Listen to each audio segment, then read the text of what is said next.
오늘 성경 본문을 보면은 다윗이 저 남쪽 사해와 베들레헴 중간 지역인 아둘람이라고 하는 지역의 굴로 피신한 내용이 나옵니다.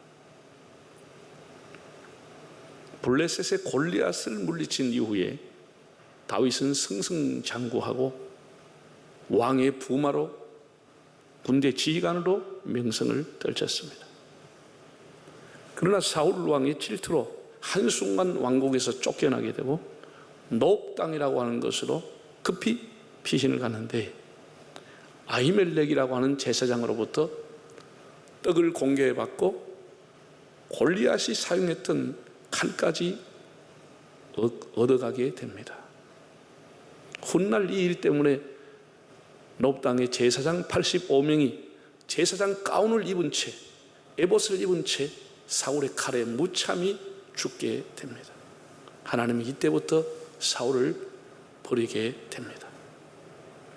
이 소식을 들은 다윗이 놀라서 도망을 갔습니다. 간다고 간 것이 블레셋 땅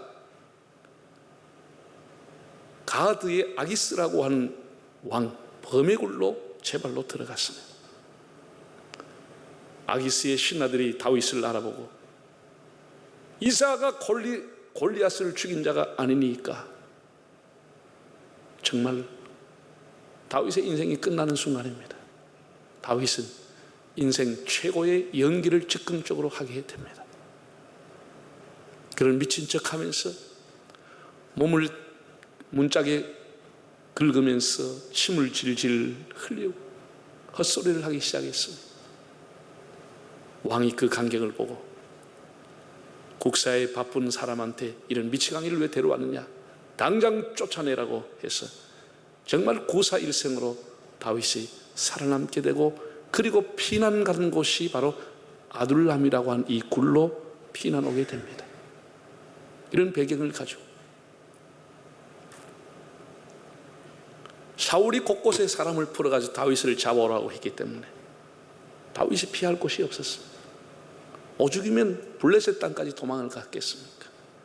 그리고 급히 도망온다고 한 것이 아둘람 굴, 저 사해 쪽으로 있는 그게 제법 큰 굴이었던 것 같습니다.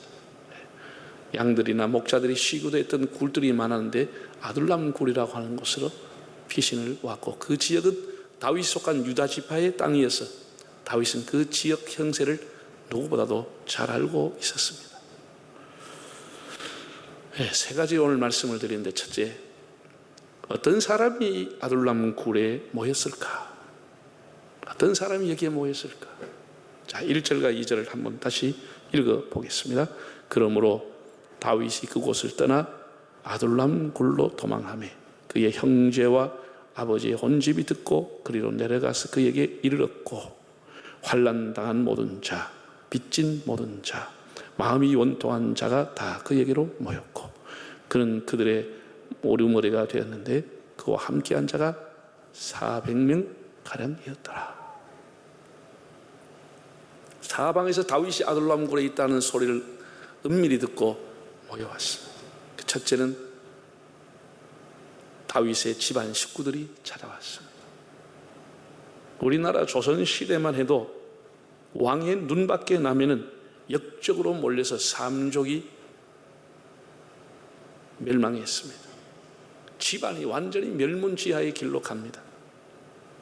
다윗이 집안을 세우고 명문가를 이루어 줄 알았는데 왕의 미움을 받아 자리에 쫓겨나고 망명하는 신세가 되었으니 그 집안이 가만히 있다가는 사울로부터 큰 화를 당할 수 있겠다고 생각해서 아비 이새를 비롯해서 다윗의 형제들이 다 아둘람 굴로 모여왔습니다.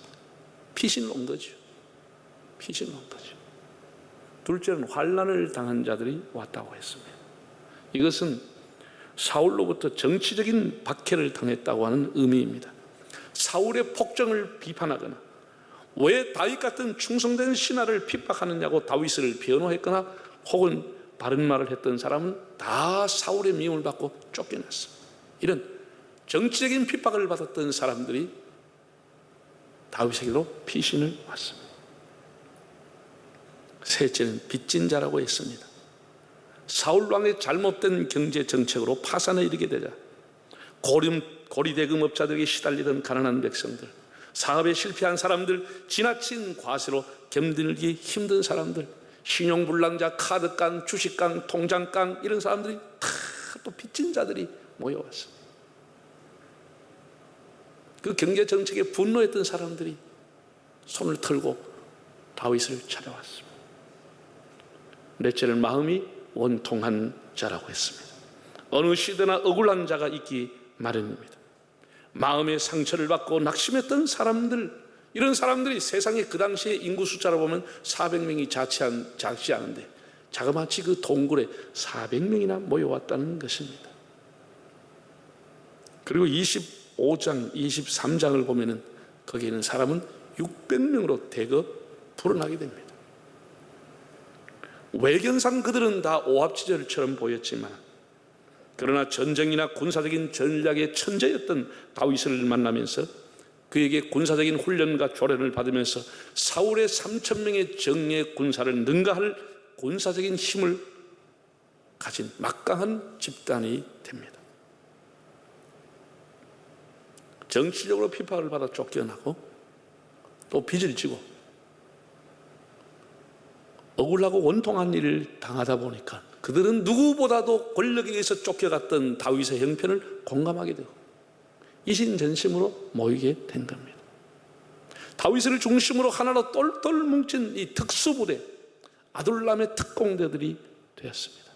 그리고 다윗과 함께 생사고락을 하게 됩니다. 나중에 여러분이 성경을 읽어보면 다윗이 전쟁 중에 저 적진에 있는 블레셋 진영에 그들이 차지하고 있던 베들레헴의 우물물을 먹고 싶다고 했을 때 목숨을 걸고 3명의 장수가 적진 속에 들어가서 우물물을 길러오는데 그 사람도 아둘람 출신 장수들입니다. 다윗의 말년의 아들 압살롬을 난을 피해서 피난을 갔을 때도 끝까지 다윗을 보자고 함께했던 사람이 다 아둘람 출신들이었습니다.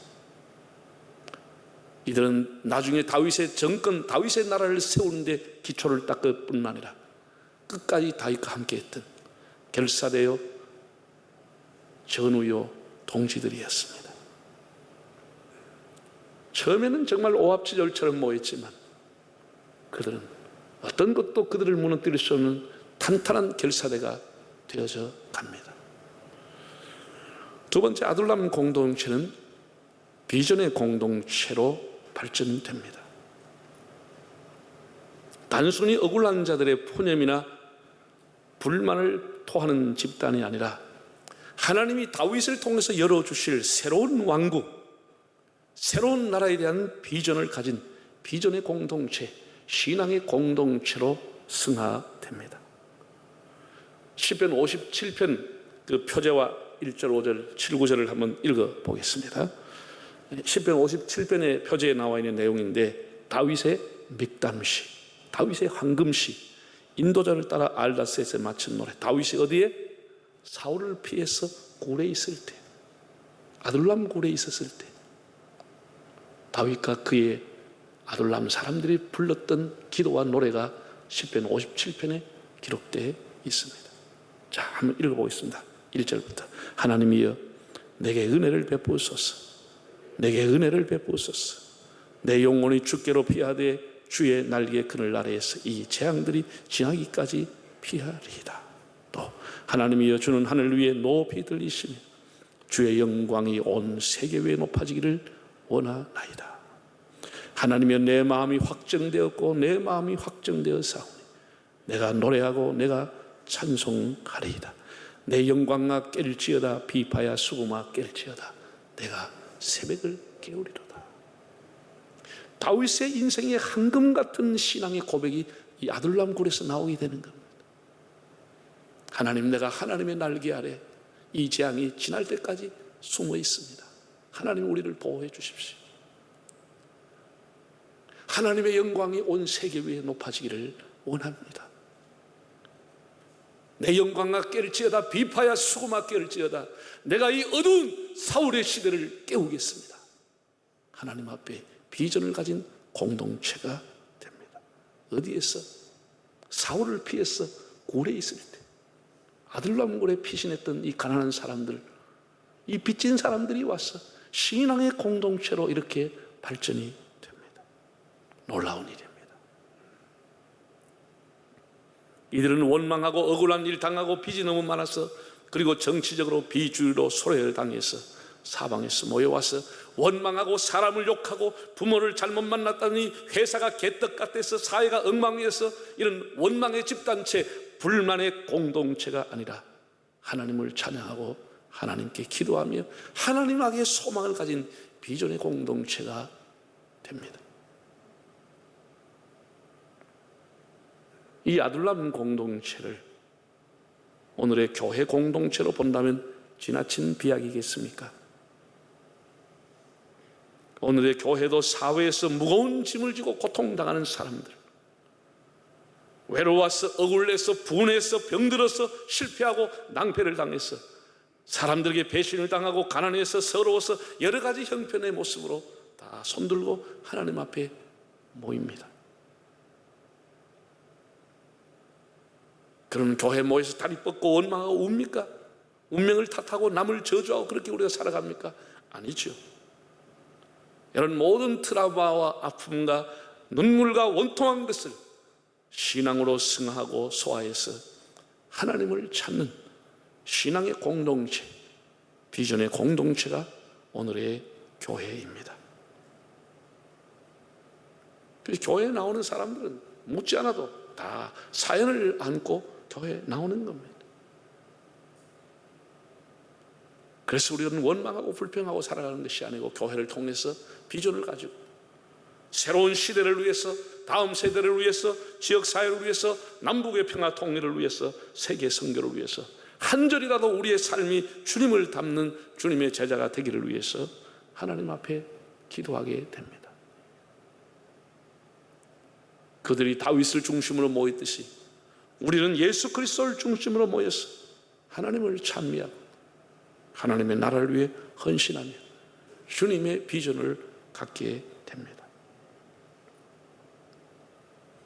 아둘람은 비록 캄캄한 동굴이지만 외딴 섬처럼 숨겨져 있었고 세상으로부터 떨어져 있었고 소외되어 있었지만 하나님의 눈이 함께하는 곳이 됐어요. 다윗과 같이 온 마음을 다해서 하나님 앞에 기도하고 하나님을 예배하고 섬기는 그런 공동체가 됐습니다. 제가 어제 이 설교를 준비하면서 한 주간 내내도록 설교를 준비하면서 어제 이렇게 한 번 더 깊게 묵상을 했습니다. 아둘람 공동체.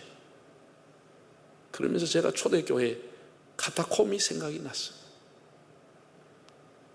참 초대교회 신자들 세상 권력을 피해서 세상의 낙을 다 버리고 어두운 동굴, 어두운 공동묘지, 캄캄한 곳에 들어가서 하나님을 섬겼습니다. 세상의 모든 낙을 다 버리고 하나님이 그 카타콤 공동체 하나님이 사랑하셨고 그들은 많은 환난과 핍박과 사회로부터 절단된 그런 삶을 살았지만 그들이 주님을 사랑했고 결국 그 뜨거운 신앙이, 그 비전이, 그들의 기도가 온 세계를 무릎 꿇게 했던 로마를 다시 무릎 꿇게 하고 로마로 하여금 예수 그리스도를 받아들이게 하는 그런 믿음의 공동체가 된 것을 보게 됩니다.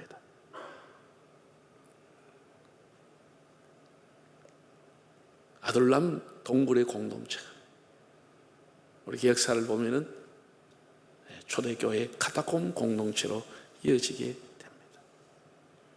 그들은 하나님 앞에 비전을 가진 공동체가 된 것입니다. 마지막 세 번째입니다. 당시 유대 땅에서 하나님의 관심은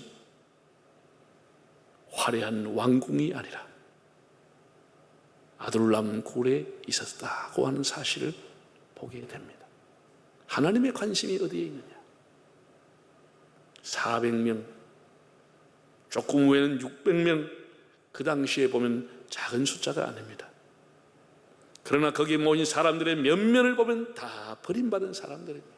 세속 권력자로부터 버림을 받고 한숨을 짓고 눈물을 흘리는 사람들, 사회에서 실패하고 억울한 일을 당했지만 아무 힘도 권력도 없는 그런 사람들, 보잘것없는 가난한 사람들, 힘없는 사람들이 모인 집단이었습니다.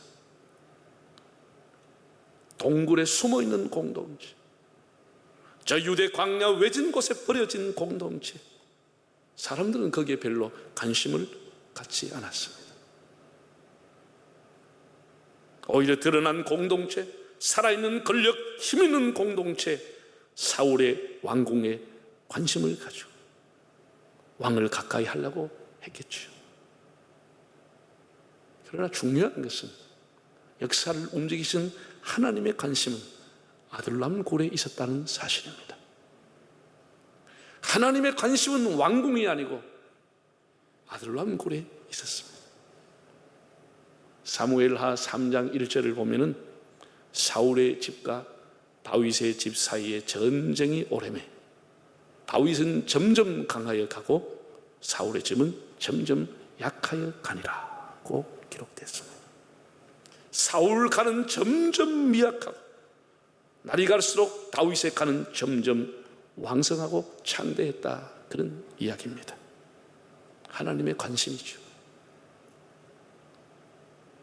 아둘람 사람들은 다윗부터 모두가 다 하나님을 피난처로 섬기고 살았습니다.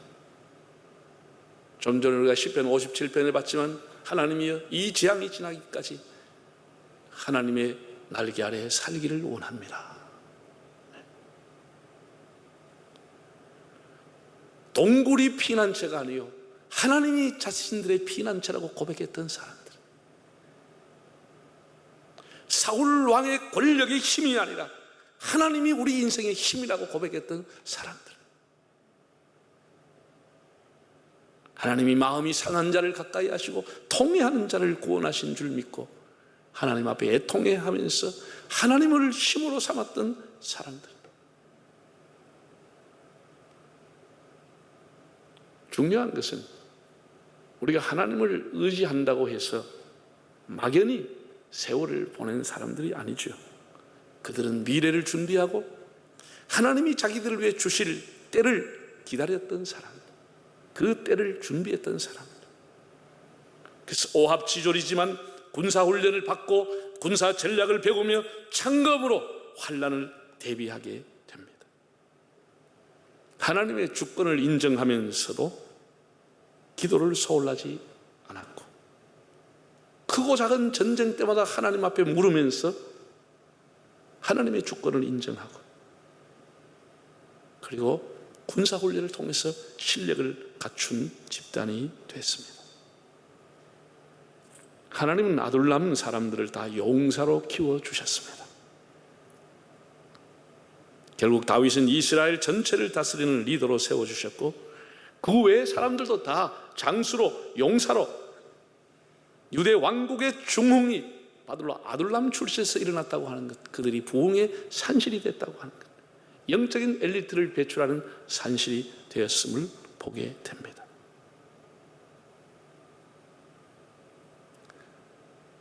우리 교인들 중에서도 사회생활하면서 사람과 사람이 부딪혀 상처를 입었다고 해서 그냥 집에 들어앉아 있거나 예배만 드리고 그냥 가버리고 그렇게 하면 그 사람의 상처는 낫지 않습니다.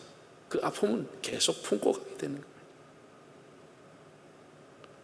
오히려 상처받은 사람들을 위로해주고 그들을 품고 기도하고 깊은 영성으로 사람들을 진리 가운데로 인도하는 삶이 필요한 겁니다. 다윗은 그 자신도 깊은 상처를 받은 사람입니다.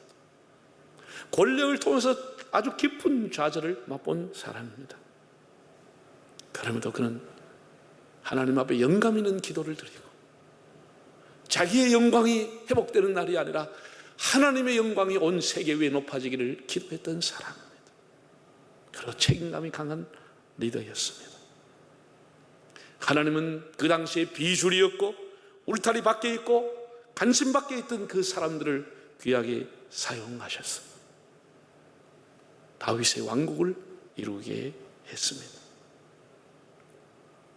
사랑하는 여러분, 제가 일일이 다 여러분에게 얘기하지 않았지만 정말 어느 때보다도 국가를 위해서 많이 기도해야 된다고 봅니다.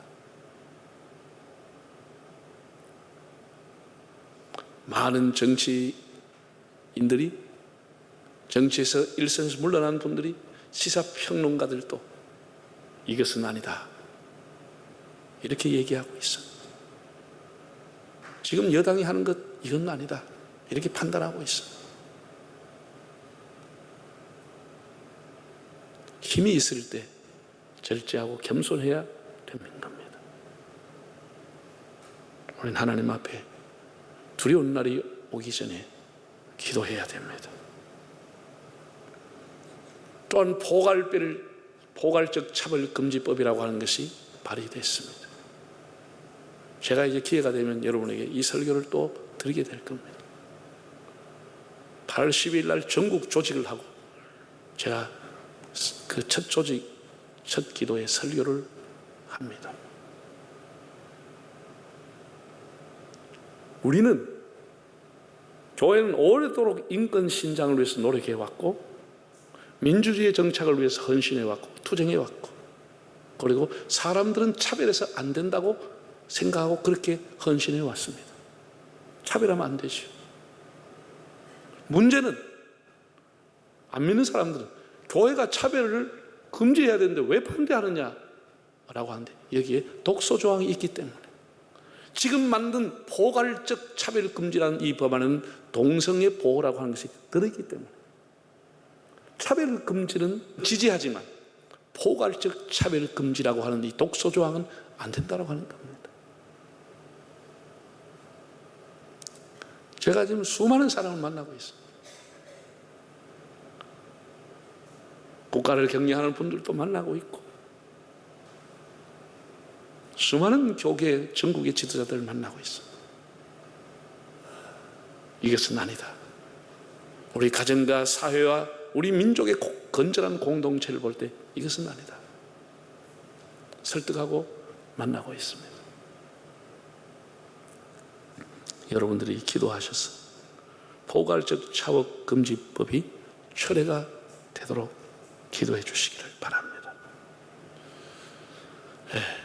오늘 다시 우리는 아둘람 공동체에 대해서 관심을 가지고, 유대 강요한 남쪽 동굴에 모였던 빚진 자들, 원통한 사람들, 쫓겨난 사람들이 모였던 곳. 그러나 그들은 원망의 공동체가 아니고 그들의 원망과 아픔과 눈물이 신앙으로 승화된 비전의 공동체를 이루었다고 하는 사실. 그 아둘람 동굴이 결국은 카타콤 신앙의 공동체를 이루는 모체가 되고, 하나님을 피난처로 삼고 하나님 앞에 캄캄한 세상에서 하나님 앞에 기도하고 하나님을 신뢰했던 사람들. 캄캄한 밤에 다닐지라도 주께서 나의 길 되시고 나에게 밝은 빛이 되시니 길 잃어버릴 염려 없네. 캄캄한 그 동굴에서 하나님을 의지해서 빛 가운데 그 길을 갔던 사람들. 그래서 하나님의 관심은 화려한 사울의 왕실이 아니고 왕궁이 아니고 사회로부터 소외되고 떨어져 있던 아둘람 굴에 하나님의 관심이 있었다고 하는 사실. 그래서 결국은 아둘람 사람들로 인해서 하나님은 견고한 다윗의 왕국을 세우게 하셨습니다. 우리 교회가 아둘람 공동체가 되었어. 하나님의 주권을 인정하고 하나님의 영광이 온 세계에 높아지는 일을 위해 헌신하고 하나님의 뜻을 이루어드리고 하나님의 이름을 거룩하게 하는 데 쓰임받는 공동체가 될 수 있기를 바랍니다.